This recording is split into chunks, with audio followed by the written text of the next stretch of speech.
estudiantes y asociados de la Universidad Ana Geméndez, de otras universidades de Puerto Rico y de otros países que nos acompañan en la tarde de hoy.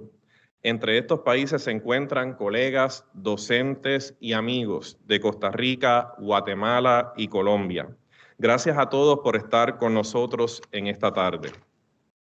Invitamos en este momento al doctor Anthony Rivera, vicerrector de la Universidad Ana Geméndez, recinto de Carolina, para que nos ofrezca un saludo.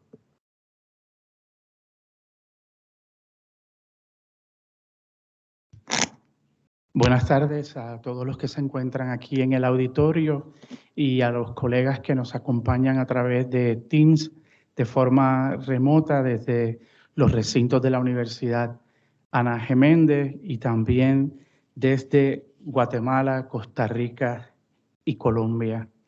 Comenzamos esta mañana con una conferencia de lujo y ahora en la tarde pues, cerramos con broche de oro con la presentación de este manual. Y nos llena de muchísimo orgullo de que el recinto esté involucrado en una publicación tan importante, fundamentada en las mejores prácticas durante muchos años aquí en el recinto de Carolina. Así que mis respetos y reconocimiento al equipo de autores que participó en la elaboración del manual y al panel de lujo que nos acompaña en esta tarde para el tema sobre gestión interdisciplinaria de la estrategia Peer-Led Team Learning. Así que muchísimas gracias y espero que disfruten la actividad. Me excusan los colegas de México, así que tenemos personas aquí de Costa Rica, Guatemala, Colombia y México. ¿Okay? Muchas gracias, doctor Rivera. En la tarde de hoy pues tendremos un conversatorio con un grupo de colegas y docentes, ¿verdad?, de Puerto Rico, Costa Rica, Guatemala y México. Entre ellos, que ya estuvo esta mañana con nosotros, el doctor Enrique Margueri, director del Open Institute en Costa Rica y profesor de la Universidad de Costa Rica. La doctora Celia Reyes, de la Universidad Pedagógica Nacional, Unidad de Victoria, en Tamaulipas, México, que nos acompañará de forma remota. El doctor Fernando Cajas, de la Universidad de San Carlos, en Guatemala, que también nos acompañará de forma remota. La doctora Waleska Aldana, de la Universidad de San Carlos, en Guatemala, que estará de forma remota. La doctora Glenda Collazo, de la Universidad Ana Geméndez, recinto de Carolina. La doctora Carmen Peraza, de la Universidad Ana Geméndez, recinto de Carolina. La doctora Nilda Medina, de la Universidad Ana Geméndez, recinto de Carolina. Y hoy nos sentimos muy contentos porque tenemos la participación de uno de nuestros estudiantes, la señorita Lady Curet, estudiante del Bachillerato en Biología y peer leader del área de matemáticas aquí en el recinto de Carolina. También excusamos al doctor Jorge Ortiz Fernández, que por razones personales no pudo estar en la tarde de hoy con nosotros. Es uno de nuestros colegas del área de matemática. Queremos comenzar bastante rapidito, así que agradezco a la doctora Camila Echevarría que dirija el diálogo que tendremos en la tarde de hoy. Muy buenas tardes a todos y a todas. Gracias por acompañarnos presencialmente y de manera remota y virtual en este conversatorio tan interesante que vamos a tener en la tarde de hoy. Como mencionó el doctor Rivera, el doctor Torres, tenemos un panel de lujo. Para nosotros es un honor y un privilegio poder contar con todos estos expertos en sus disciplinas y queremos comenzar rapidito. Así es que, primero que nada, quiero comenzar con el doctor Enrique Margueri. ¿Cómo describe el proceso de editar un documento escrito por un equipo tan diverso de autores?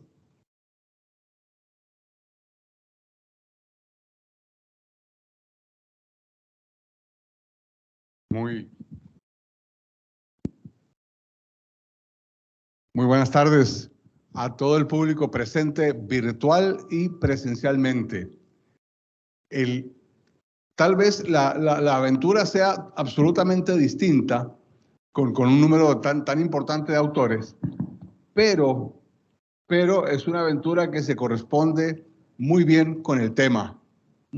Estamos hablando de temas colaborativos. Estamos hablando de que el Peer-Led Team Learning es un modelo en esencia colaborativo, donde uno o más estudiantes, por características propias, por capacidades propias, luego ayudan a otros colegas, a otros de sus pares, a ir a la zona de desarrollo próximo del que hablaba Vygotsky. Ayudan a sus colegas a llegar donde no necesariamente podrían llegar en solitario. Esa es la clave. Y para un libro donde la esencia es lo colaborativo, donde la clave es la metacognición, donde comenzamos a ver temas como, por ejemplo, la comunidad de aprendizaje que se organiza alrededor del PLTL, donde el entramado socioafectivo está jugando un papel importantísimo en cómo aprendemos, cuándo y dónde lo hacemos. Entonces, me parece que la única manera de llegar de buen modo a trabajar con este tema era justamente emulando un proceso colaborativo donde múltiples autores tocan diferentes facetas del libro. Ya lo van a ver ustedes cuando tengan la oportunidad de leer el libro. Están todas las facetas ahí presentes y encontrarán que algún capítulo les llama más la atención que otro, pero eso va a ser momentáneo. A la larga, todo el libro va a convocar su interés y también va a demostrarnos que es un documento vivo al que se irán incorporando capítulos en el tiempo. En parte es un sueño, ¿verdad? Que haya una segunda edición y una tercera edición donde se vayan incorporando nuevos temas y se vaya creciendo. Fue una aventura de aprendizaje sensacional ser editor de este libro. Más con estos colaboradores, estos autores, ¿verdad? Tengo entendido que la doctora Loida Méndez nos va a presentar al doctor Margueri y el por qué va a mostrarnos algo del modelo. Así que, doctor, usted ya adelantó parte de que la doctora Méndez va a estar presentando sobre usted, pero quisiera que la doctora Méndez pasara por aquí para que pueda. Buenas tardes a todos. El doctor Margueri es nuestro colaborador en el proyecto HSI STEM desde el 2019 y fue editor del libro, así que voy a comenzar con una pequeña sinopsis sobre el mismo.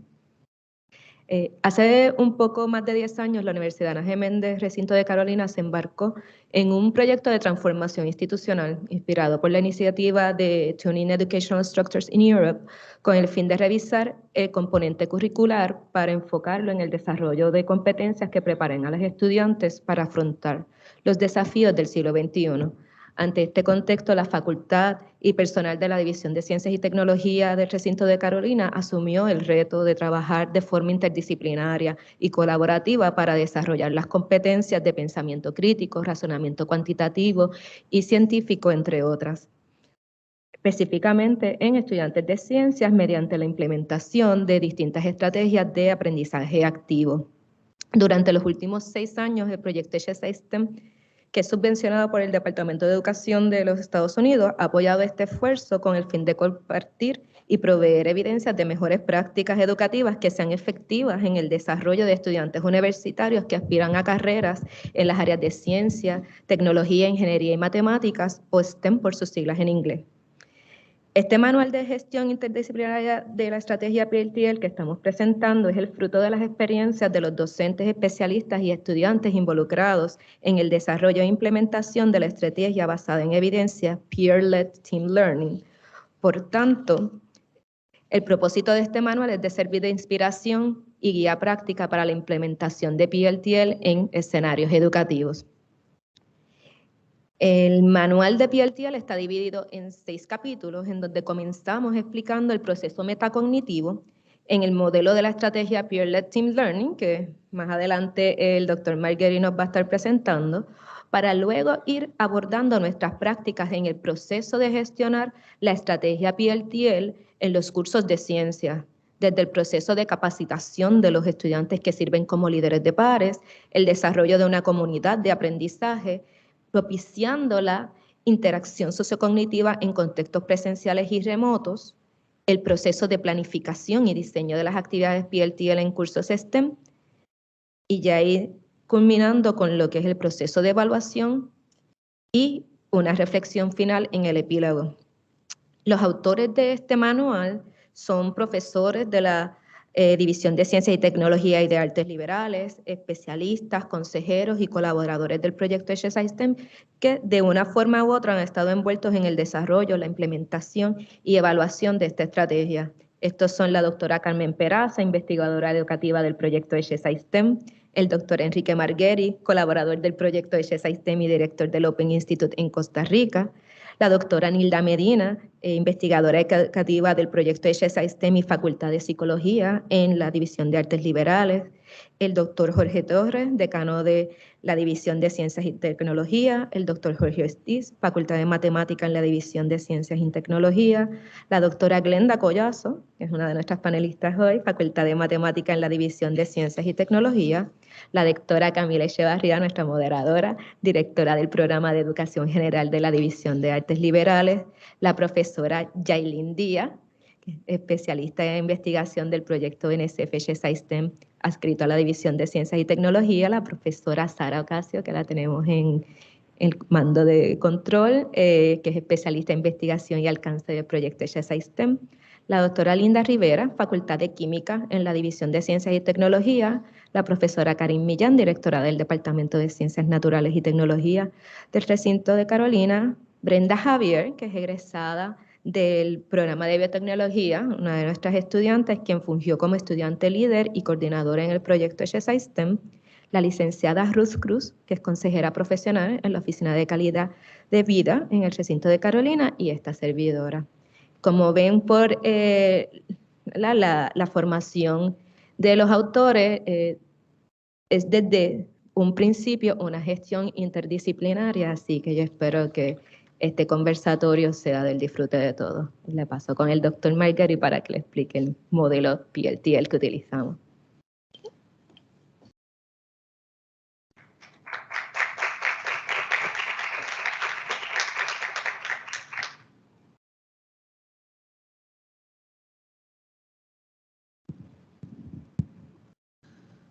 Bien, la idea tiene tal vez una cara sencilla, una cara simple. ¿Eh? La vieja noción vygotskiana de un estudiante adelantado que ayuda a sus pares a llegar a la zona de desarrollo próximo, a llegar a trabajar aquello a lo que no podían alcanzar en solitario. Pero luego se vuelve un poco más complejo el asunto, ¿verdad? Porque no es dar clases, sino que es trabajar con problemas y resolver problemas. Es una indagación asociada con problemas y resuelta de manera colaborativa. ¿Eh? Aprendizaje colaborativo liderado por pares. Y a partir de ahí surgen todas las dinámicas que forman parte de este libro, ¿verdad? ¿Cómo entendemos una comunidad colaborativa de aprendizaje? ¿Qué tipo de capacidades y competencias debe tener este estudiante líder? ¿Cómo se evalúa en ese contexto? ¿Cuáles son las dinámicas sociocognitivas que se desarrollan en ese modelo de aprendizaje? Y todas esas preguntas de pronto se comienzan a configurar en capítulos. Y son los capítulos de este libro. ¿Eh?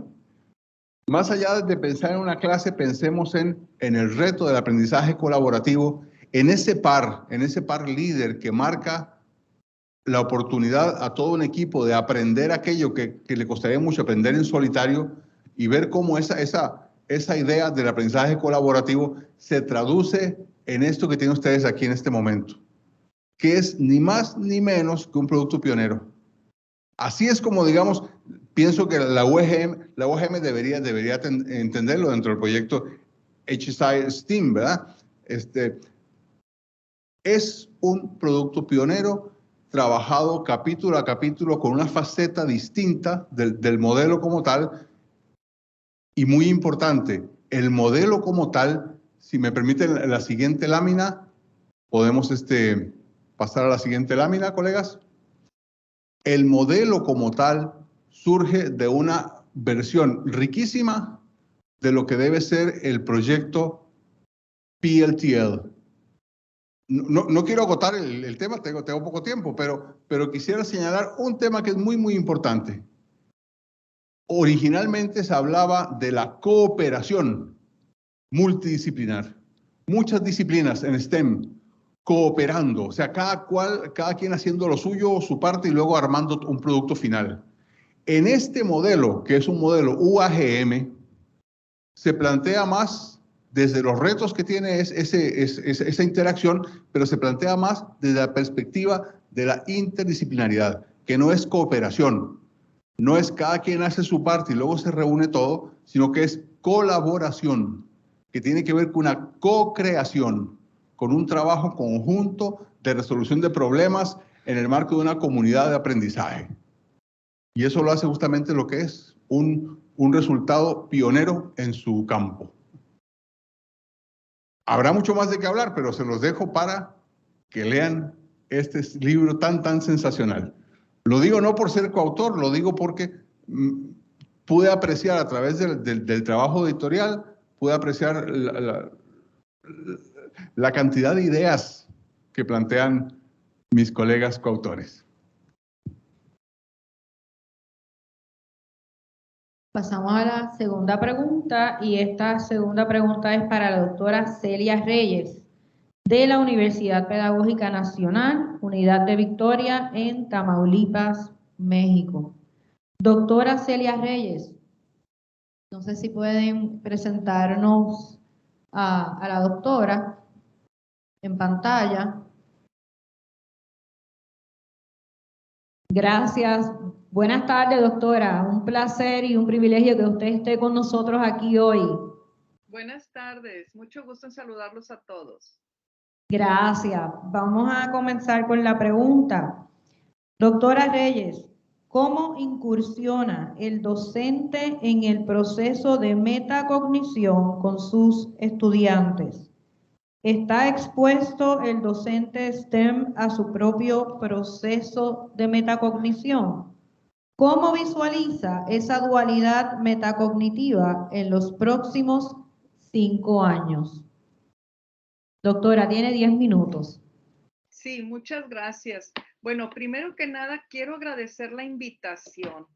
Para mí es un gusto estar participando con esta universidad, Ana G. Méndez, invitada por la doctora Loida. Muchas gracias. Empiezo con la primera pregunta. Primero que nada es, ¿cómo incursiona el docente? De acuerdo a lo que leí en el libro, que en realidad a mí se me ha hecho una maravilla de libro, en el sentido de que cada capítulo contempla la idea de cómo trabajar la metacognición con los estudiantes.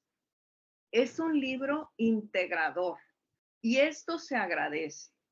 Se agradece porque desde la experiencia que yo he tenido con mis estudiantes, nos abordan que hay que trabajar metacognición, pero no nos dicen cómo.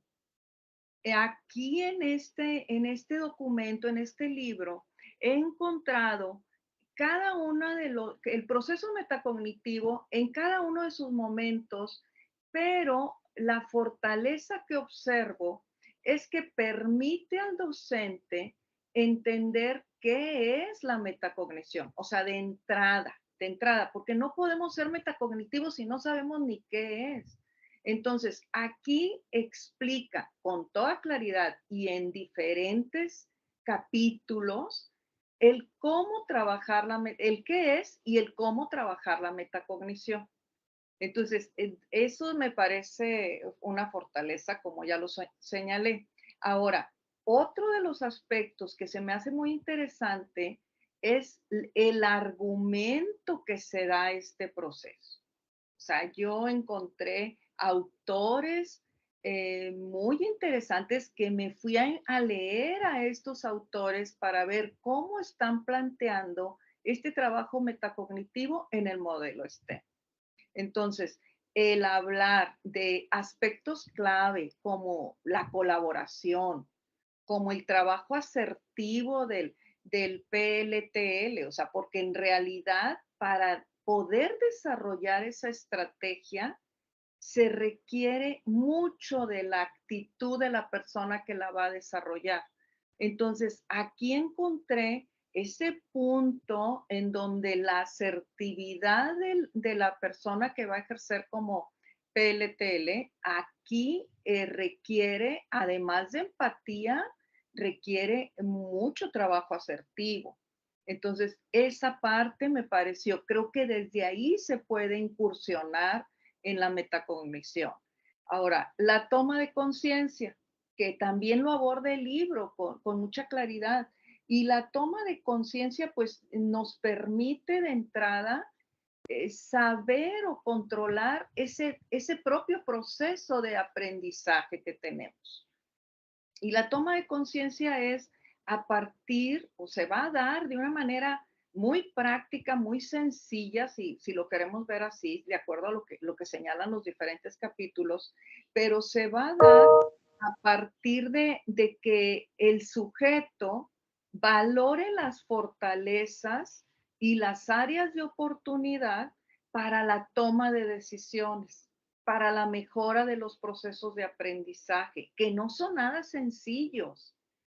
Vincular la metacognición a las matemáticas, a las ciencias, a la tecnología, no es sencillo. Sin embargo, considero que con esta estrategia se puede promover de una manera muy dinámica, porque de hecho algunos de los capítulos hablan del enfoque de la complejidad para poder entender el enfoque integrador de la metacognición, para no verlo como algo aislado, para no verlo como algo, como un concepto y ya, sino como todo un proceso integrador.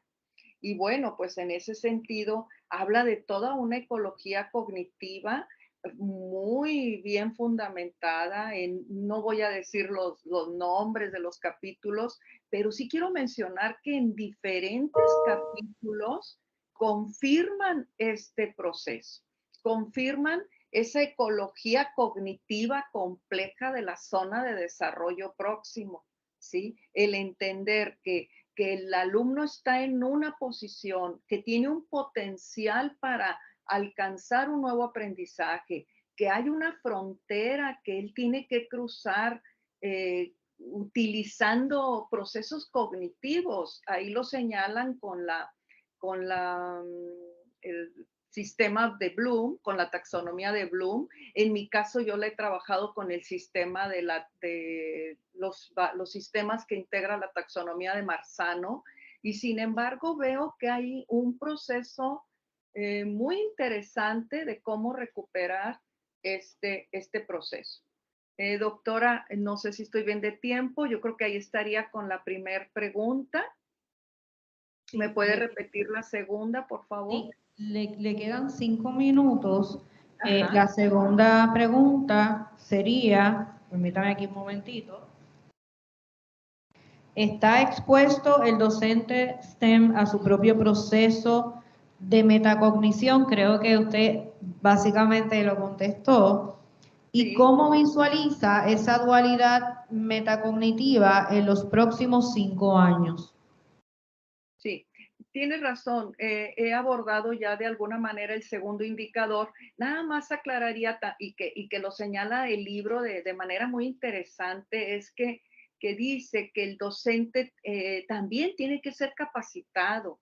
El docente tiene que formarse en este tema de la metacognición para profundizar, vaya, para ir más allá. Y eso se me hizo muy interesante, porque aborda mucho lo de la autoformación.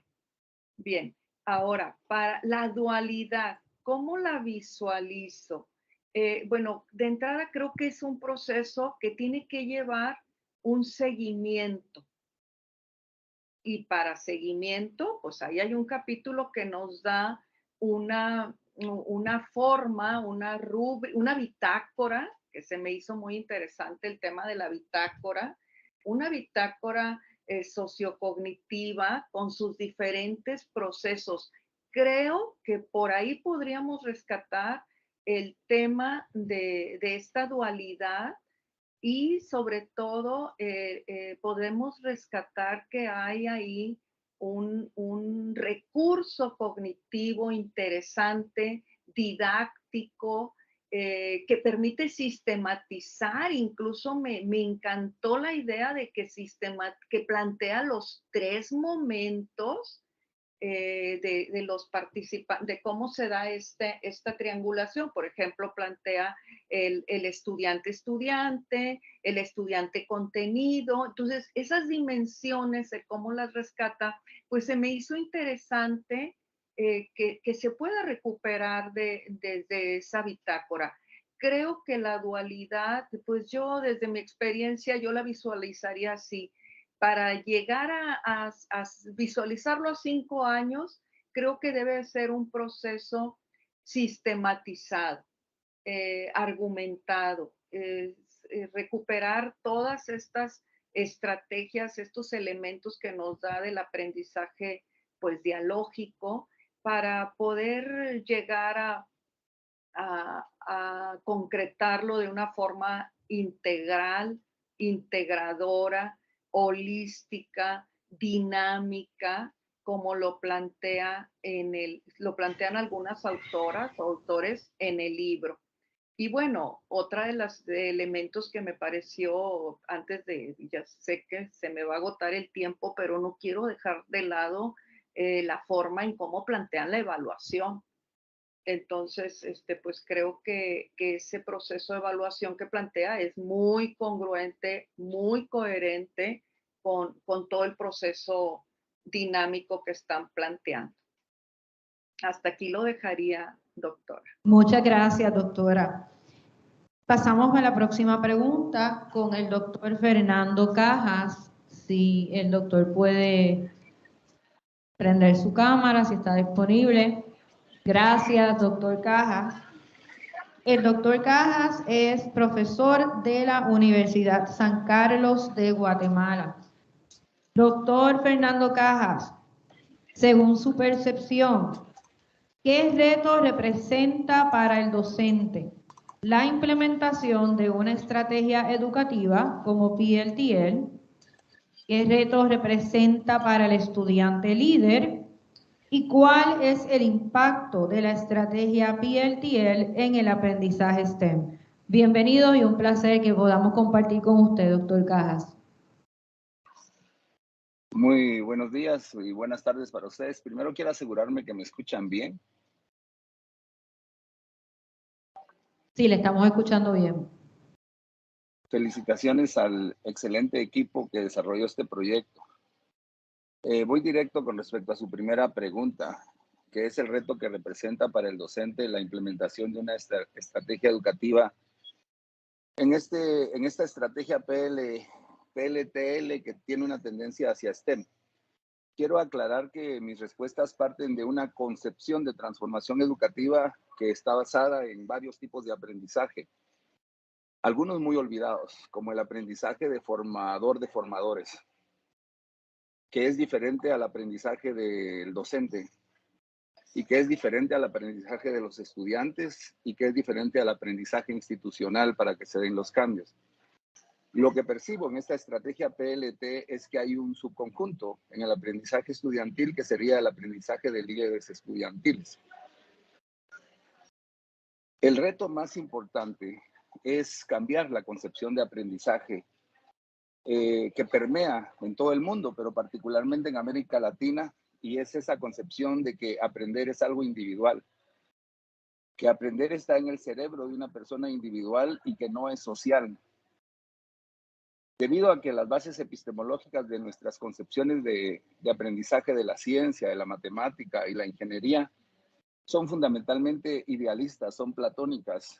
Entonces, esta concepción de aprendizaje social que requiere una estrategia como la del PLTL es el mayor reto. Porque si concebimos el aprendizaje como la capacidad de dialogar, como la capacidad de participar en una comunidad, los jóvenes que están liderando a sus compañeros. Por ejemplo, tome el caso de ingeniería o de inglés.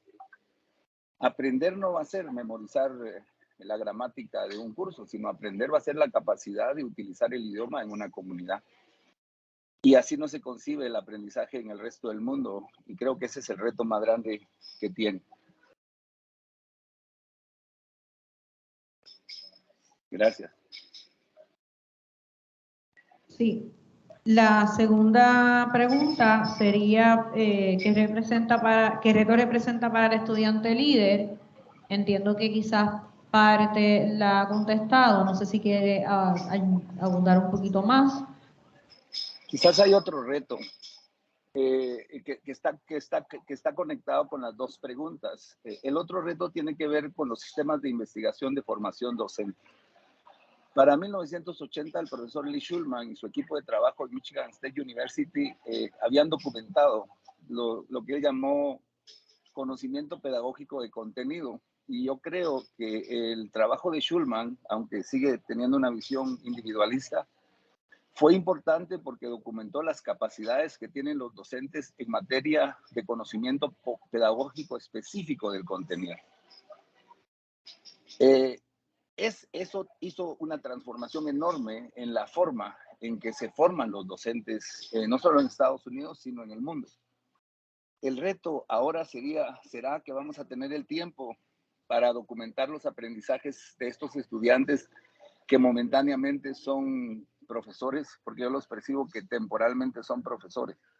Yo creo que ellos sí se acercan más a sus estudiantes, pero también llevan otros problemas diferentes.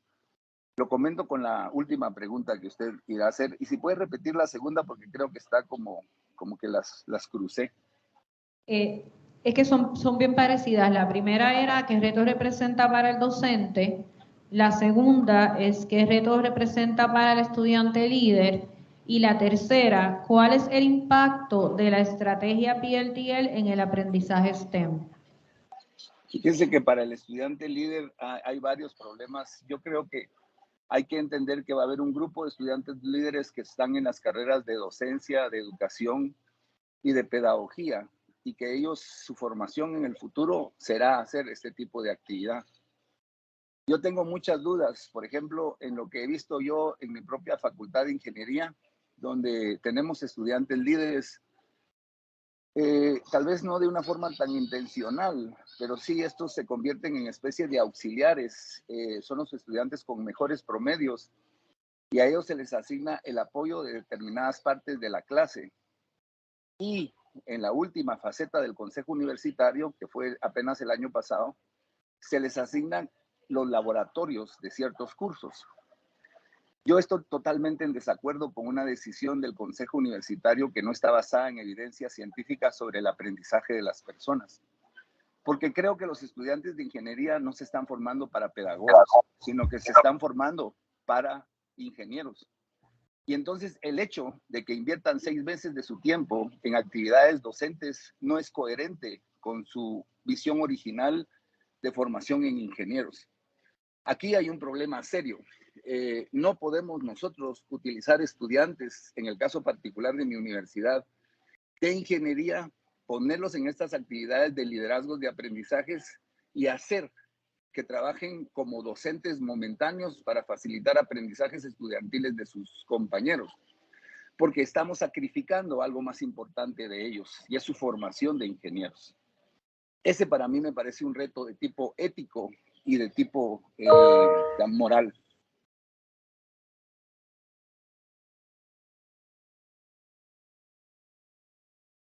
Muchas gracias, doctor Cajas. Pasamos ahora con el turno de la doctora Glenda Collazo, el doctor Jorge Ortiz, y tenemos una invitada especial que va a estar acompañándonos. En este caso tenemos presente a la doctora Glenda Collazo, el doctor Jorge Ortiz está excusado y queremos comenzar rapidito con la pregunta. ¿Cuál es la importancia de la estrategia PLTL para la educación STEM? Doctora Collazo. Buenas tardes a todos y a todas. Agradecida de la oportunidad de estar aquí. Bueno, a lo largo de la historia de uno como docente, yo creo que todos hemos crecido mientras damos clases. Y uno de los pensamientos que siempre he mejorado es decir, ¿cómo es que los estudiantes aprenden? Más que decir, ¿cómo les voy a enseñar este contenido? Es cómo es que ese estudiante aprende o cómo ellos aprenden. Y la importancia de PLTL, una de las importancias es que sigue los pensamientos de Vygotsky, que bien están hablando de la zona de desarrollo próximo, pero sin más es que él hablaba de la zona de desarrollo próximo, pero que sabía que salía de un mismo estudiante. Hay una brecha generacional entre el profesor y el estudiante, eso lo sabemos todos. Musicalmente hablando, cómo actuamos, cómo nos vestimos, cómo nos dirigimos. Y él sí hablaba de la importancia de que fuese un estudiante par, un estudiante que se pueda identificar con el lenguaje, con la vestimenta. Y entiendo que esta estrategia en particular tiene ese aspecto, ¿verdad?, de buscar un estudiante líder, que no haya brecha generacional, ¿verdad? Y esa importancia de que además de que sea un estudiante que lo acompaña de unas actividades que son ricas en descubrimiento. Y digo que, ¿verdad?, históricamente hablando, es bien importante hablar de los aspectos del conductismo y del constructivismo, porque sabemos que en la Segunda Guerra Mundial o antes de la Segunda Guerra Mundial se tendía en las escuelas a educar a los estudiantes para que se prepararan para la guerra. Pero en algún momento Ausubel y Brunner se pararon y dijeron, espérate, pero vamos a seguir con el conductismo. Estos estudiantes no están pensando, estos estudiantes no están descubriendo. O sea, no hay unos aspectos sociales aquí. Así que vamos a tener que empezar con estrategias como la que ellos propusieron, que es la enseñanza de aprendizaje basado en descubrimiento y en indagación. Y yo creo que las actividades que preparó, en este caso el doctor Ortiz, son actividades donde el estudiante comienza a pensar, pero no comienza a pensar con un guía con una brecha generacional, sino con una peer leader que es estudiante como ellos.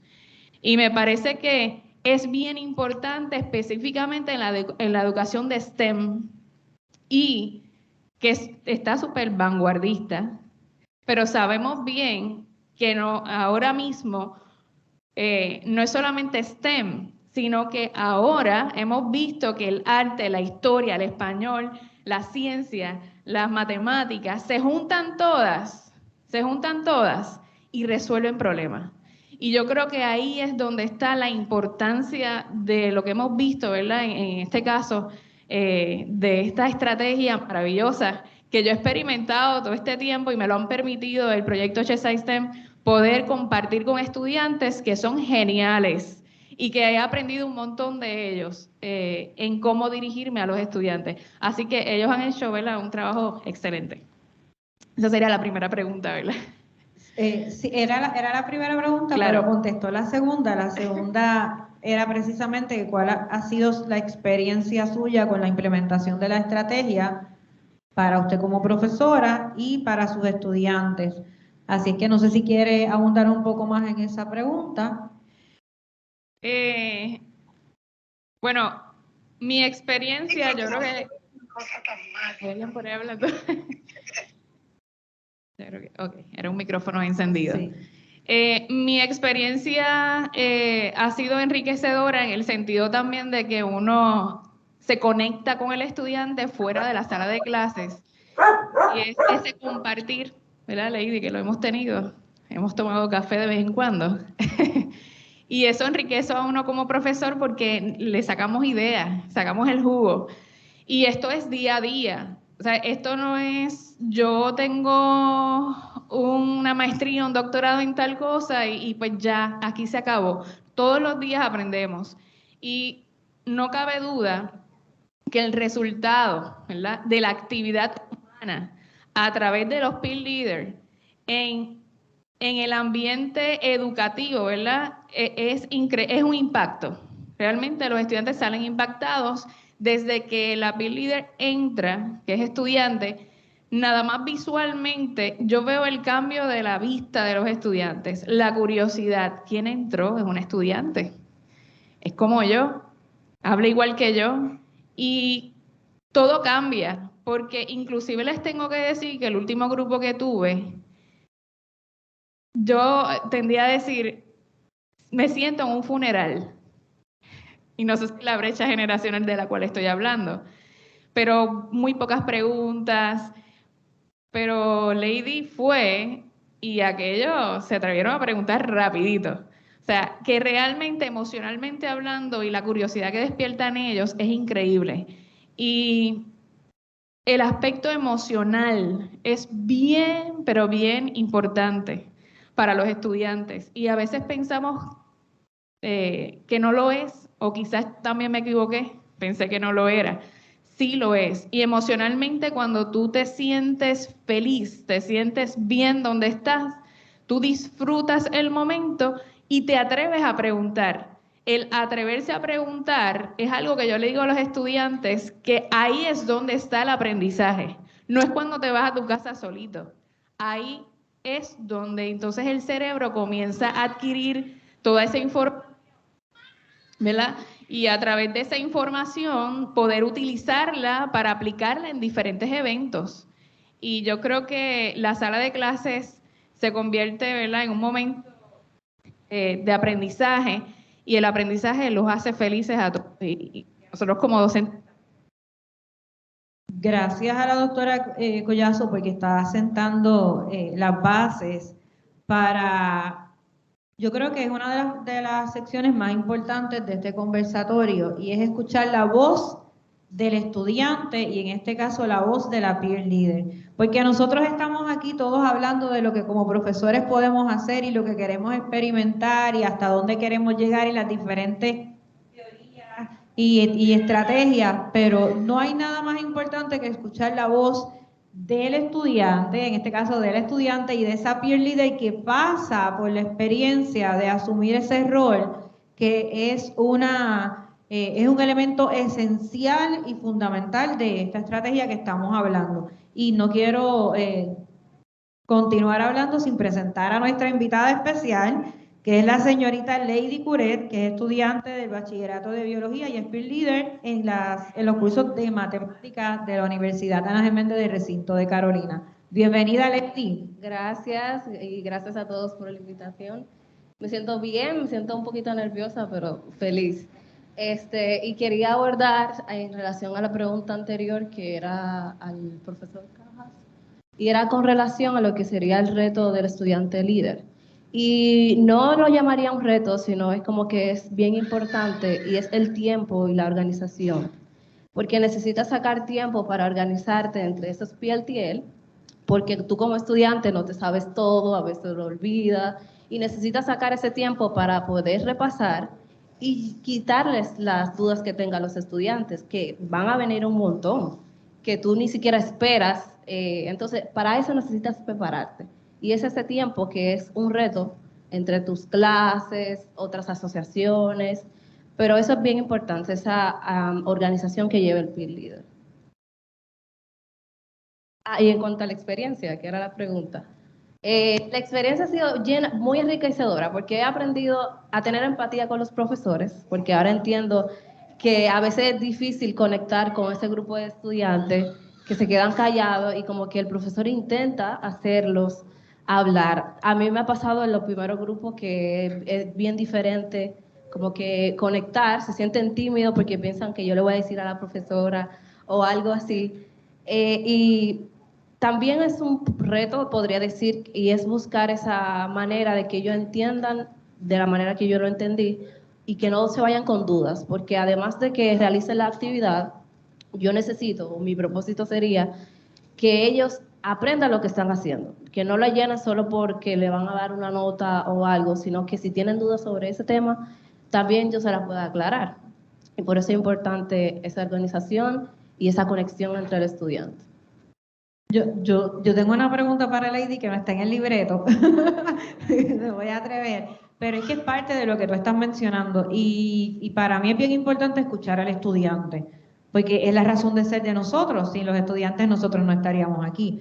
Lady, en este proceso tú mencionaste la organización y tú eres estudiante, tú no eres profesora. Así es que en ese sentido a mí me gustaría saber cómo este proceso de tu ser peer leader te ha ayudado a mejorar en tu aprendizaje y en tus clases que no tienen nada que ver con la estrategia. Súper buena, porque a medida que yo voy repasando los temas que voy a dar para el PLTL, me ayuda a los temas que estoy trabajando, si se me olvida un tema que lo trabajé al principio de mi clase, me ayuda como a seguir en constante aprendizaje. O sea, no es muy bueno, en verdad, porque ese repaso te ayuda a ti a tener más confianza, a dar tus clases y así. Gracias. Doctora Collazo, sí, terminamos con usted. Quería decir algo bien sencillo, pero porque hablamos mucho de la zona de desarrollo próximo, ¿verdad? Pero sale bien de la observación de cómo es que aprenden los niños. Y, por ejemplo, algo simple como amarrarte los cordones de los tenis, y un adulto se lo enseña a un niño y es bien complejo. Sin embargo, un niño se lo enseña a otro niño y lo aprende de una forma tan rápida porque el niño comienza a pensar y a decir, si ese niño que tiene la misma edad que yo lo logró hacer, yo puedo también. O sea, y esa parte de saber que ese par, si lo sabe, yo lo puedo hacer, es un reto de aprendizaje. Y esta estrategia lleva todo eso enmarcado y ha sido un éxito. Hemos tenido una gran experiencia. No tengo que decir que es la única estrategia que va a lograr eso, van a haber muchas más, pero esta experiencia que hemos tenido ha sido una experiencia que se debe institucionalizar definitivamente. Tenemos a la doctora Nilda Medina, que quiere hacer una aportación relacionada a lo que está precisamente escuchando. Sí, gracias. Un poco para quizás seguir por esa línea, ¿verdad? El capítulo que yo trabajé junto a la licenciada Cruz precisamente habla de cómo esta estrategia potencia lo que es la autoeficacia y el afrontamiento, ¿verdad? El desarrollo de esas estrategias en los estudiantes. Y, por ejemplo, ahora mismo, eso que acaba de mencionar la estudiante, ¿verdad? De esa, ¿verdad? Esta oportunidad de ella ser líder y cómo eso le ha impactado a ella, ¿verdad? En su desarrollo como estudiante, ¿verdad? En sus clases, precisamente es cómo se desarrolla igualmente esas destrezas, no solo de liderazgo, ¿verdad? Que obviamente ella las tiene, ¿verdad? Y a través de esta experiencia ha seguido desarrollándolas, pero también esa destreza de sentirse capaz, ¿verdad? De autoeficacia, ¿verdad? De sentirse capacidad de entender el material, porque cuando uno tiene que explicarle el material a otra persona, eso te hace a ti entender muchísimo mejor el material tú misma, porque obligatoriamente tienes que adentrarte para podérselo explicar a otra persona. Y eso es una manera que ilustra, yo creo que magníficamente, lo que es ese desarrollo de autoeficacia, de afrontamiento, ¿verdad? Y que es parte, ¿verdad? Y es base también en este proyecto específicamente, ¿verdad? Que busca trabajar con esas destrezas, y es parte de lo que en una comunidad de aprendizaje como esta se está desarrollando no solo en los líderes, sino también en los estudiantes que están participando. Gracias, doctora Medina. Queremos comenzar con la última sección de este conversatorio y es una reflexión sobre la transversalidad de la estrategia PLTL en los procesos de enseñanza-aprendizaje. Solicitamos a la doctora Carmen Peraza que nos haga una breve introducción sobre la reflexión. Ella va a pasar al podio para hacer su participación.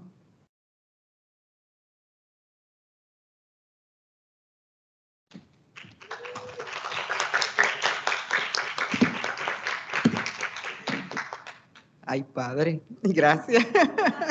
Gracias. Me quise mover acá para poder, yo necesito muchas veces gesticular, ¿verdad? Moverme, y pues se me hace más fácil en esta forma. ¿Me escuchan bien? ¿Está bien el micrófono? Muchas gracias por compartir con tan distinguidos colegas de México, de Costa Rica, de Guatemala. Muchísimas gracias, es un verdadero honor compartir con todos. La pregunta que corresponde en esta segunda parte, me gustaría, Camil, que tú la leyeras y ahí pues, por ahí yo sigo. ¿O la leo yo? Sí, para que puedas continuar. Ok. Pues la pregunta que corresponde para esta segunda, la pregunta guía que corresponde para esta segunda parte es una reflexión sobre la transversalidad de la estrategia PLTL en los procesos de enseñanza-aprendizaje. Pretendemos reflexionar sobre los requerimientos para encarar la gran versatilidad que subyace en la acción educativa encaminada a alcanzar la enseñanza de las competencias. Así es que esta reflexión nos llevará a buscar nuevas posturas o quizás adentrarnos en los simientes de la misma, ¿verdad? Por el poco tiempo que tenemos. Un educador muy famoso, Gaston Pinault, es un educador francés. En una ocasión ofreció una conferencia en una institución en México, en Puerto Vallarta. Y él comentó, y yo cito, que una acción sin reflexión es una acción irreflexionada, es una acción que nos lleva a ninguna parte, una semiacción que se echa a perder y que se equivoca. Así es que comencemos a reflexionar.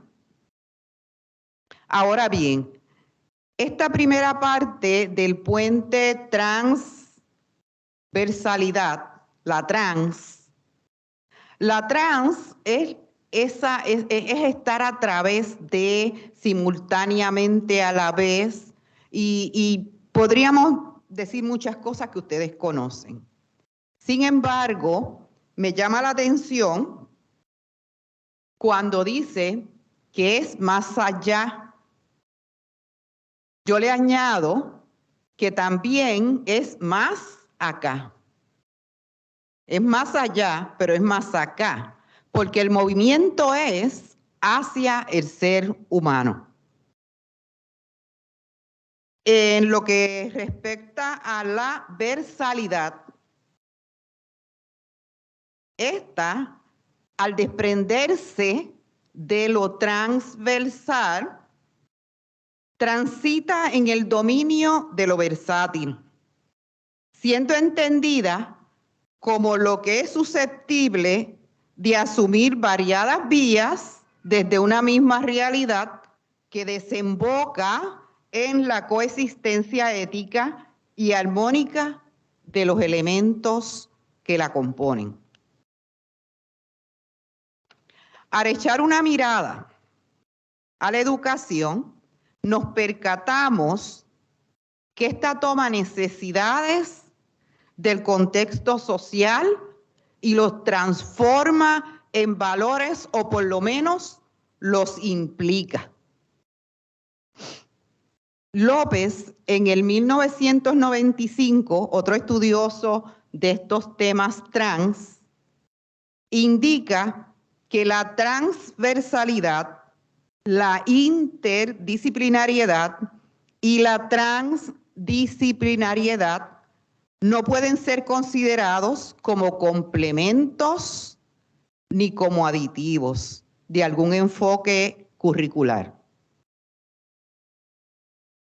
Esto porque se consideran los aspectos que atraviesan, que están entre y que están más allá y que están más acá, porque el movimiento es hacia el ser humano. Así es que, por ser disciplinas esenciales en el currículo, no deben ser complementos ni aditivos. Bueno, hay temas que el contexto social y laboral reclaman de nuestros egresados, ciertamente, los cuales no pueden transitar aislados, ¿verdad? Como sucede con los currículos. En este caso particular, la educación de los derechos humanos, la educación ciudadana, la educación para la paz, la educación ambiental, son excelentes programas. Pero ¿qué sucede? Caminan aislados de los currículos. Por eso es que López indica esto que acabo de decir. Son currículos, son programas importantes, pero no pueden caminar aislados, porque nuestros egresados necesitan de esos contenidos y de esas destrezas. Así es que, en efecto, los aspectos transversales podrían constituirse en las fronteras. Y ustedes saben que los que me han escuchado hablando mucho de lo trans, yo enfatizo mucho en eso de las fronteras territoriales, pero en este caso particular serían los aspectos transversales. Así es que, si esos aspectos transversales invaden esos contenidos, transitan con los contenidos y van más allá de los contenidos, también enfocando el ir más acá hacia el ser humano, entonces estamos hablando de que puede haber algo de mejoría en los procesos integrales, ¿verdad? Así que tenemos muy presente que los temas transversales se vinculan con la humanidad y con el propio individuo, porque somos ¿qué? Somos ciudadanos planetarios. Y eso lo comentó en muchas ocasiones y lo comenta en los escritos de el filósofo de las luciérnagas luminosas, don Edgar Morin, ¿verdad? Quien trabaja, uno de los pioneros trabajando con estos aspectos de lo trans. Así pues, el sistema educativo se ve obligado a mover los temas de los currículos para hacerlos funcionales a los nuevos paradigmas, como comentaba la doctora Collazo. Estamos ante una nueva generación de estudiantes que aprenden diferente. Nosotros como docentes estamos implicados. Inclusive enseñamos diferente también, como comentaba la compañera y la estudiante.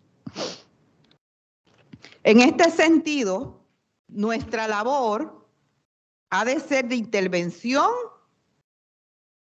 crítica y reflexiva, como sucede con la estrategia educativa que nos concierne, Piel-Tiel. Por ahí va, ¿verdad? Por ahí está. Abordando un poquito más sobre la reflexión, vemos como la transversalidad y la transdisciplinariedad proyectan el educar el individuo para la vida.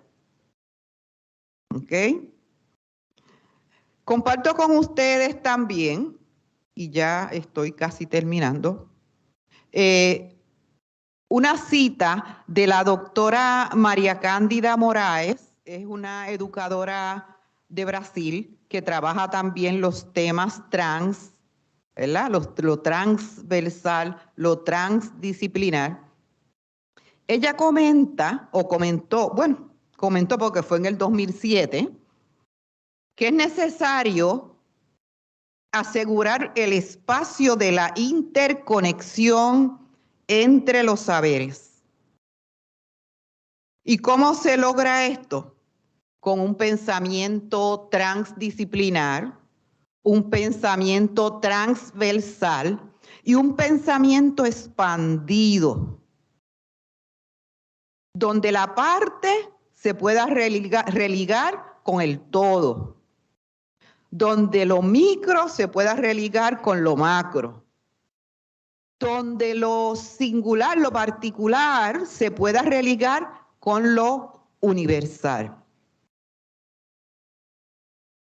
Estamos ante un mundo cada vez más enredado y más globalizado. Y como diríamos nosotros en ocasiones, ¿verdad? Enredado y globalizado.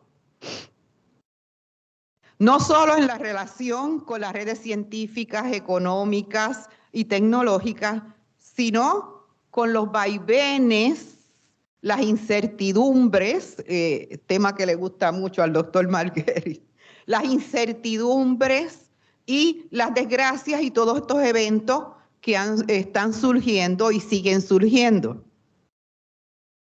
Somos totalmente vulnerables a estos eventos, ¿verdad? Y no nos podemos escapar de ese proceso de vivir, convivir.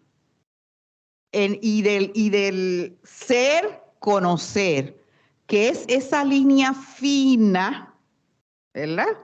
Esas grietas donde se mueven las competencias, el desarrollo de las competencias y lo que pretendemos al final del día académico, ¿verdad? Bien. Esto apuesta a una acción formativa integral que equilibre los aspectos intelectuales como los morales y que potencia a ese estudiante, a ese egresado, a desarrollar una personalidad armónica como están reclamando el entorno laboral. Para finalizar, puntualizo que las competencias transversales conectan los contenidos genéricos, el pensamiento crítico, la valoración, todas están conectadas y sirven para conectar otras competencias. Y no se queda de lado la autorregulación, esto de la metacognición, donde nuestro estudiante puede trabajar solo, puede transitar solo o puede transitar acompañado, pero sin dejar de desconectarse de la ética personal, como indica el informe PISA indicó en el 2003. Así es que le dejo el río revuelto a los panelistas para que realicen sus aportaciones. Y en este río revuelto interactivo, le pido por favor si pueden presentar a la doctora Aldana de la Universidad Carlos de Guatemala. Bienvenida, Waleska. Gracias, Camil. Muchísimas gracias por la invitación. No sé si es acá o allá, pero no podemos escuchar a la doctora Aldana. ¿Me escuchas? Se está escuchando. Ah, que estamos en lo línea, da. por lo menos. ¿Sí me escuchas? En lo que podemos tener la conexión, como es debido, con la doctora Hueles Caldana. También participan del Río Revuelto Interactivo el doctor Enrique Margueri y la doctora Nilda Medina. ¿Ya me Sí, señora. escuchas? ¿No me escuchas? Ahora podemos escucharla, sí. Gracias por esa presentación, Camil.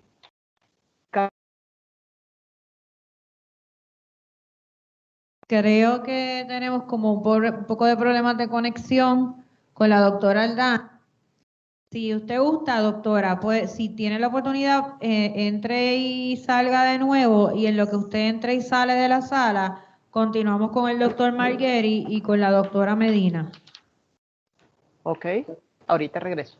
Ok, gracias. Doctor Margueri.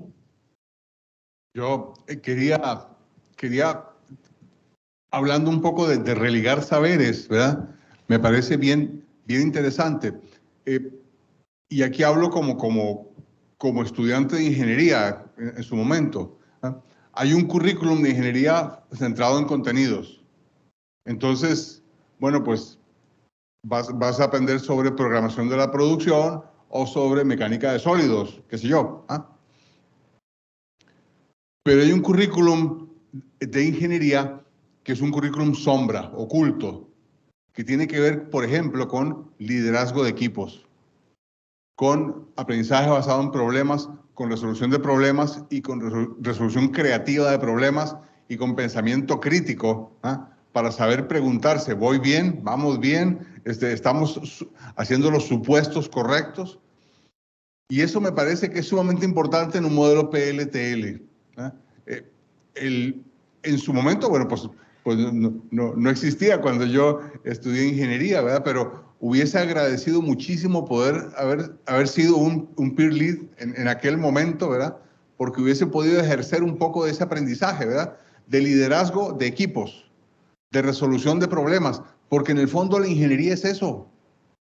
Entonces, es bien interesante ver cómo el papel que juega un peer lead es un papel que no creo que lo esté secuestrando de la carrera de ingeniería como tal, sino que más bien le está dando acceso a ciertas competencias que normalmente el currículum ingenieril no toca.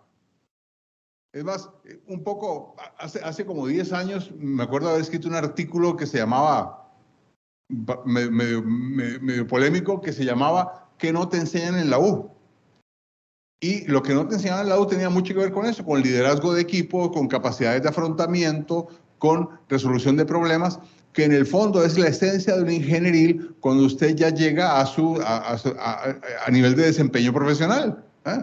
En el desempeño profesional, un día descubres que te enseñaron a aplicar tal y cual fórmula para determinar cuál es el diámetro matemáticamente óptimo de tal sistema, y de pronto el que te dice, el constructor te dice, mire, es que soy este y este diámetro. Usted lo que calculó con sus transformadas de Laplace está muy bonito, pero los diámetros son este y este. Así que negocie con esta persona y dirija el proyecto y lidere a un equipo donde no están conformes con esto y lo otro. Entonces, eso es algo bien interesante, como en el espacio del peer lead hay acceso a una serie de... es un espacio de desarrollo de ciertas capacidades que no te los van a dar en otro lado y que son súper urgentes en el currículum. Eso.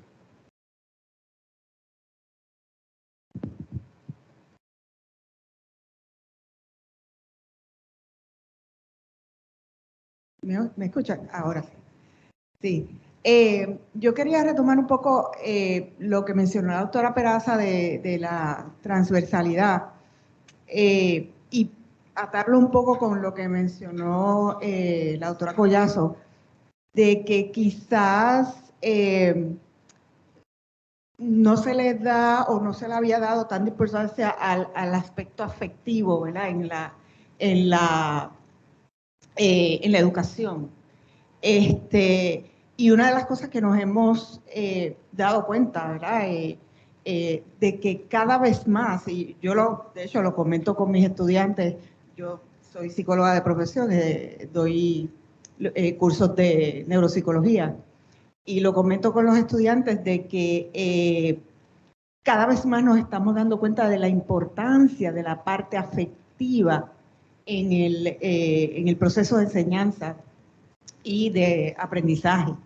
Y en este proyecto, ¿verdad? Y en este libro recogemos un poco de eso cuando hablamos de el apoyo social que brinda este tipo de estrategias al estudiante. Nosotros hemos visto, y por eso, ¿verdad? Al hablar de transversalidad, es que vemos esa línea atravesando, ¿verdad? Todas las estrategias que se utilizan, no solamente la PLTL, otras estrategias, ¿verdad? Que se están utilizando a través de las iniciativas del proyecto HSI STEM. Estamos viendo cómo esa línea que tiene que ver con el aspecto afectivo atraviesa todo. Y ese apoyo social que en esta estrategia se da a través del peer leader y los estudiantes con los que está trabajando. Esos estudiantes, y como muy bien la estudiante lo ilustró, se sienten a gusto, se sienten cómodos. Quizás al principio no hablan mucho, pero empiezan a tomar confianza, ¿verdad? Y ahí se ilustra de manera, yo creo que extraordinaria, la forma en que ese aspecto afectivo tiene mucho que ver, ¿verdad? En este proceso. Yo creo que, ¿verdad? Hablando de transversalidad, definitivamente todo ese aspecto atraviesa todas las estrategias. Y con respecto a la transdisciplinariedad, que también es un tema que trajo la doctora Peraza, pues habemos, ¿verdad? En los autores de este libro, personas de distintas disciplinas, incluyéndome a mí. Yo soy, como le dije, yo soy psicóloga. La colega que escribió el capítulo conmigo es consejera profesional. Así que, aunque estamos, ¿verdad? Estamos involucrados con biólogos, toxicólogos, etcétera, pero cada vez más estamos viendo la importancia de esta parte afectiva, y es parte de lo que se recoge en el manual también. Así que esa parte, yo creo que, como decía el doctor Bagueria anteriormente, es una aportación súper valiosa a este mundo, ¿verdad? De las ciencias, que cada vez más hay esa integración, ¿verdad? De otras disciplinas para beneficio de los estudiantes. Doctora Aldana, no sé si quizás apagando quizás la cámara, a lo mejor tiene un poco de mejor la señal. ¿Me escuchas mejor? Sí, sí. Bueno, Camil, muchas gracias por la invitación. Gracias al doctor Torres, a Loida, a Kat.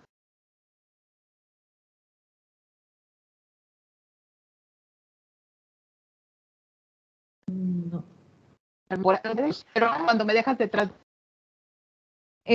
No la estamos escuchando bien. Se escucha breve. ¿Me escuchas? Es que se está escuchando entrecortado. Estamos teniendo dificultad para poderla escuchar. No, plan A, plan B, plan C. Con la tecnología todo es posible. Doctora Aldana, ¿habrá la posibilidad de que le podamos llamar por WhatsApp y que usted pueda entonces participar a través de WhatsApp? Yo pongo el micrófono en el teléfono. Llámame. Ok, perfecto. En lo que el doctor Jorge Torres le llama, yo voy aquí a hacer un comentario, voy a añadir un comentario a la transversalidad y a la transdisciplinariedad, y es que lo interesante del manual y lo interesante de esta estrategia, el doctor Enrique Margueri mencionaba que se están presentando, se le da la oportunidad en cierta medida a los participantes de desarrollar unas áreas, unas destrezas, unas competencias que quizás no se vislumbraban, ¿no? En ese sentido. A mí me gustó mucho la palabra que utilizó la doctora Medina cuando habló no solamente de desarrollar, sino de potenciar.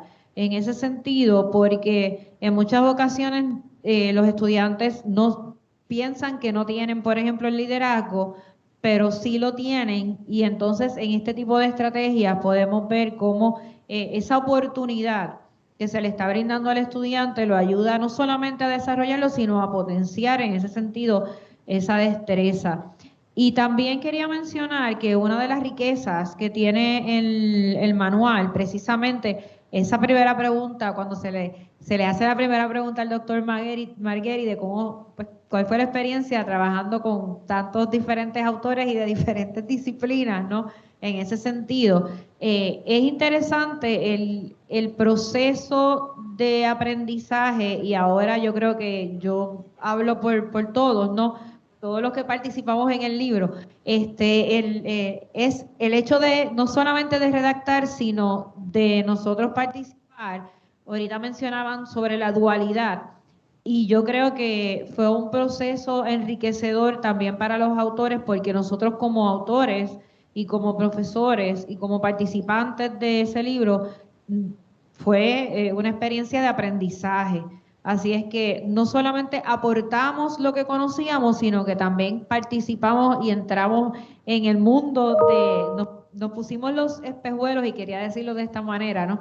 Nos pusimos los otros lentes para entonces poder ver otros aspectos de la vida que en ocasiones pensamos que no los tenemos que ver porque ya pues conocemos del área o de la especialidad de nosotros. Así que nos estamos poniendo otros lentes, y al ponernos los otros lentes participamos y aprendemos en el proceso. Aquí, plan A, plan B, plan C, estoy con la doctora Indara en el teléfono, así que doctora, voy a ubicar el micrófono en el teléfono para que usted pueda entonces hacer su participación. ¿Puede hablar? Gracias, Camil. ¿Me escuchas? Sí. Sí, lo escuchamos. Perfecto. Bueno, Camil, como decía, muchas gracias al doctor Torres, no solo por la invitación, sino por hacer posible mi participación vía la tecnología, a Loida, a Carmen, a ti y al proyecto SAICI por esta invitación, pero me la dejas muy complicada cuando me dejas detrás de Enrique. Disfruté muchísimo hoy en la mañana y estoy totalmente de acuerdo con lo que hablaba. En particular, creo que en el siglo XXI es impensable que aún pensamos en prácticas para replicar. Esto nuestros estudiantes lo hacen muy fácilmente desde YouTube y nos rebasan por mucho en la capacidad de encontrar cosas que todos los días se colocan contenidos con algunas calidades muy dudosas. Sin embargo, nosotros ya tenemos que dejar esas recetas de cocina que un docente adopte y dar plantillas para sugerir, porque el aprendizaje debe de ser adaptativo, debe de ser innovador. Los contenidos deben de ser lo suficientemente emocionantes para que los estudiantes se animen, motivarlos. Es parte de enamorar con el contenido fundamental. Por algo que también mencionaba Enrique hoy en la mañana, y es que STEM evolucionó con una A precisamente por la parte humana. Esta parte de Vygotsky se rebasa como una evolución natural al colocarla A. Estoy de acuerdo que aquí está la aplicación total de las zonas proximales de desarrollo, pero se evoluciona y hemos incluido a Maturana y Morín, como bien decía Carmen, porque ya reconocemos en el otro un auténtico otro, un humano con necesidades, sueños, anhelos y ansiedades. Creo que este modelo es de los pocos modelos que he visto que conocen y reconocen la educación en la incertidumbre. Esa parte de educar en la incertidumbre que es fundamental. Y he visto muchas aplicaciones, y esta es de las mejores aplicaciones que he visto que tiene bien entendido cómo funciona evaluar y educar en esta incertidumbre. De cara al futuro, hoy en la mañana Enrique hablaba que el modelo conductista nace cuando el modelo prusiano de educación, de sentémonos todos en un aula y empecemos nosotros a pensar cómo vamos a hacer para que yo le transmita a otra persona, en vez de generar aprendizajes colectivos, en vez de generar el ideario colectivo y ese imaginario que necesitamos en todas las sociedades. Esas son las partes fundamentales que este libro sí toca. Este Peer Learning es de una de las aplicaciones más interesantes que he podido ver, porque reconoce la transdisciplinariedad no como pegar ciencias afines y pegar pedazos y tratar de armar un rompecabezas, sino como entenderlo como un organismo vivo que funciona y se aplica desde reconocer en el otro la autenticidad del humano. Desde que nació la escuela pública en los 1700, nació con ese sentido conductista por la necesidad. Sin embargo, nos encontramos en el siglo XXI con retos, desafíos y herramientas interesantes que nos permiten utilizar otro tipo de desarrollos interdisciplinares genuinamente basados en el ser humano. Creo que nada nos ha enseñado como el 2020 la necesidad de educar en la incertidumbre. Esa parte de educar y estar dispuestos a adaptarnos, y lo has demostrado muy bien hoy, Camilo. Has demostrado el día de hoy la necesidad de adaptarnos, más que en procesos de enseñanza conductista, ya son procesos de aprendizaje. Yo enfatizo mucho que ya rebasamos los procesos de enseñanza-aprendizaje con estos modelos, porque educar en la incertidumbre también es adaptarnos a la situación. Si nos tuvimos que adaptar a una pandemia, si nos tenemos que adaptar a la tecnología, o si el día de hoy Camil y Jorge, muchas gracias, se tuvieron que adaptar a un problema de conectividad y lo resolvieron creativamente.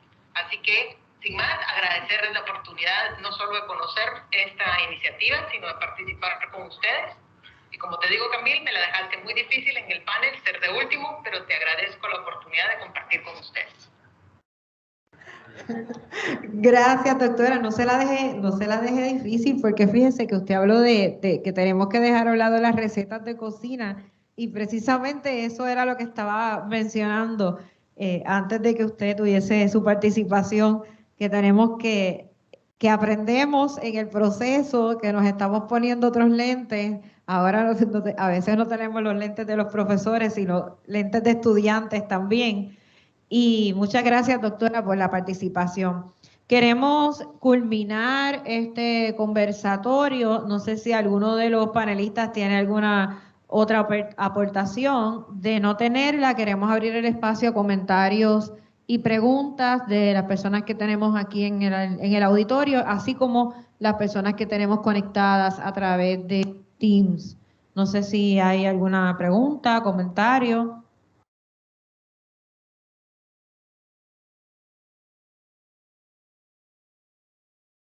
Aquí hay en el chat.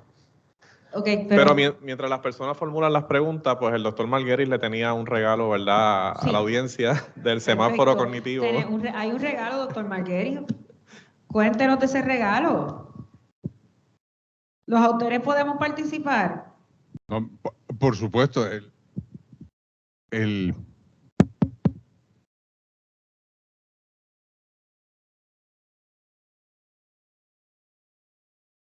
quedo con este.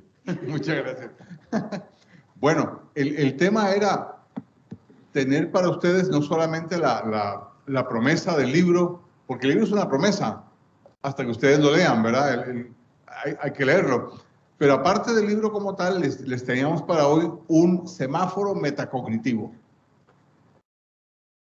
La idea es tener una herramienta muy sencilla para acercarse tanto individual como colaborativamente a los problemas que usualmente tomamos en PLTL, ¿verdad?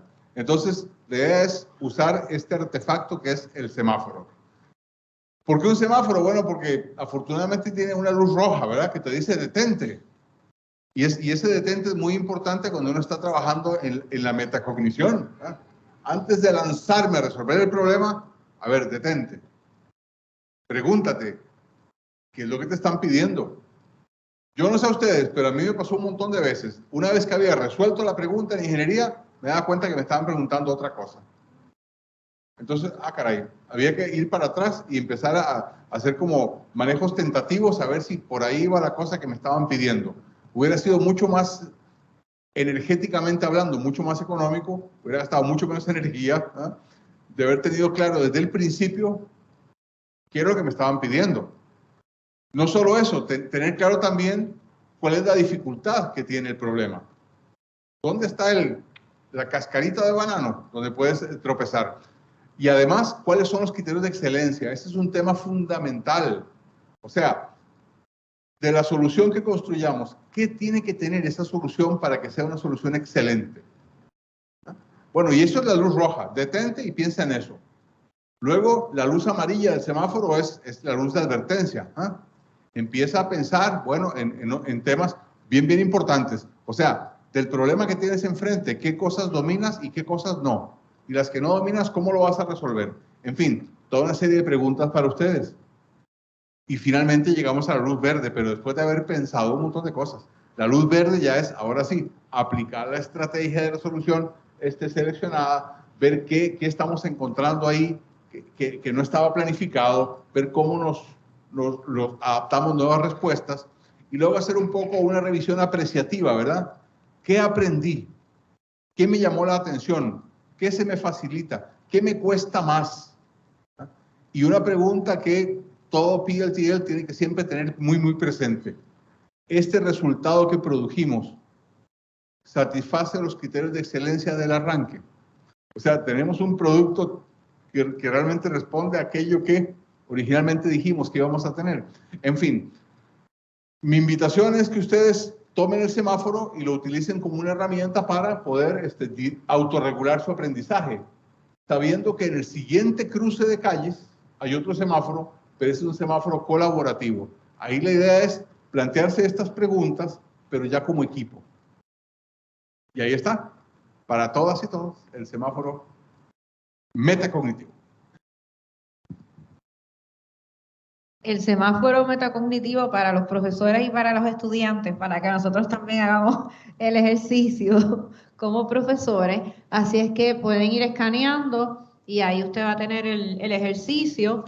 Queremos abrir el espacio para preguntas y respuestas, comentarios. No sé si hay alguna en Teams.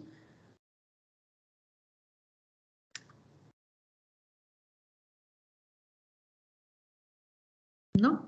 ¿No tenemos preguntas? ¿No? Ok. Pues el doctor Jorge Torres tiene la clausura. Bueno, pues ya estamos completos. Si no hay comentarios o preguntas, también en el chat hay un enlace de cómo adquirir el libro, ¿verdad? De forma gratuita, de manera que lo pueden bajar y grabar en sus computadoras. Agradecemos a los panelistas que participaron con nosotros de forma remota. La doctora Celia Reyes de la Universidad, ¿verdad?, Pedagógica Nacional en México, de Tamaulipas, al doctor Fernando Cajas de la Universidad San Carlos de Guatemala y a la doctora Wales Caldana de la Universidad San Carlos de Guatemala también. Gracias por acompañarnos en la tarde de hoy. Gracias a todos los presentes, ¿verdad?, de forma remota y de forma presencial que nos acompañaron. Agradecemos también al equipo de informática de la Universidad Ana G. Méndez y al grupo de trabajo de Loida Méndez, que ya no les voy a dar más agradecimientos, sabemos que es un excelente equipo de trabajo.